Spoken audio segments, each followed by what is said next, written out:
Traduction Abbé Fillon 1895. Genèse chapitre 2 au verset 7. Le Seigneur Dieu forma donc l'homme du limon de la terre. Explication. Le limon de la terre est une terre noire riche en matière organique. Le premier homme de l'histoire était donc noir. Explication. Dans Genèse chapitre 6 au verset 1. Il n'y avait qu'une seule race sur la surface de la terre à ce moment précis, le peuple noir. La race noire s'était multipliée sur la surface de la terre et ils eurent mis au monde des filles noires. Genèse chapitre 6 au verset 2. Traduction Bible en français courant 1982. Les habitants du ciel constatèrent que ces filles étaient bien jolies, et ils en choisirent pour les épouser. Explication. Les habitants du ciel sont des anges déchus. Un groupe d'anges déchus choisirent des filles noires non initiées dans l'Afrique ancestrale pour les épouser. Genèse chapitre 6 au verset 4. Traduction Bible en français courant 1982. C'était l'époque où il y avait des géants sur la terre, il en resta même plus tard, ils étaient nés de l'union des habitants du ciel avec les filles des hommes. Explication. Les habitants du ciel, c'est-à-dire des anges déchus, se sont unis avec des filles noires non initiées parmi le peuple originel. Les anges déchus eurent des enfants avec des filles des hommes. Des anges déchus enceintèrent des filles noires non initiées. Et celles-ci mirent au monde des géants à la peau blanche. Les hybrides, les néphilim, les anges déchus sont donc les géniteurs de la race blanche. Genèse chapitre 6 verset 4. Traduction Bible de l'épée 1540. Les disgraciés néphilim étaient sur la terre, en ce temps-là, et aussi dans la suite, livre biblique de Baruch chapitre 3 au verset 26 à 27. C'est là que naquirent les célèbres géants des origines, de haute stature, experts à la guerre. Ce n'est pas eux que Dieu a choisis, il ne leur a pas montré le chemin du savoir. Traduction Bible de la liturgie, Jude chapitre 1 sur 6 à 7.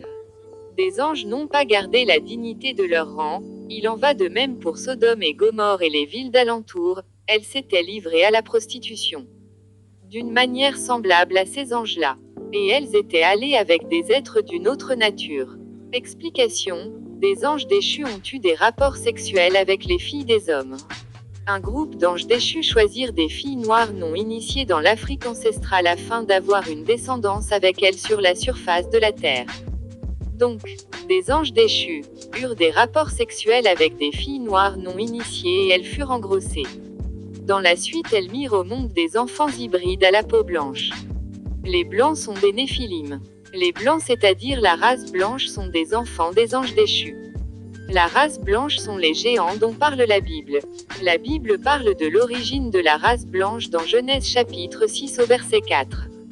D'une part, la race blanche tire son origine des anges déchus. La race blanche fut manifestée selon la volonté des anges déchus. La race blanche n'a donc pas été manifestée selon la volonté du Créateur. D'autre part, nous avons vu selon la Bible que le premier homme était noir. Et qu'il fut manifesté selon la volonté du Créateur. La spiritualité est une question de race. La race noire est une race gracieusement bénite. Le peuple noir est le peuple élu du Créateur. La race noire est une race sainte et élue. Voici ce que dit encore la Bible dans 1 Pierre chapitre 2 au verset 9. Traduction Louis II 1910.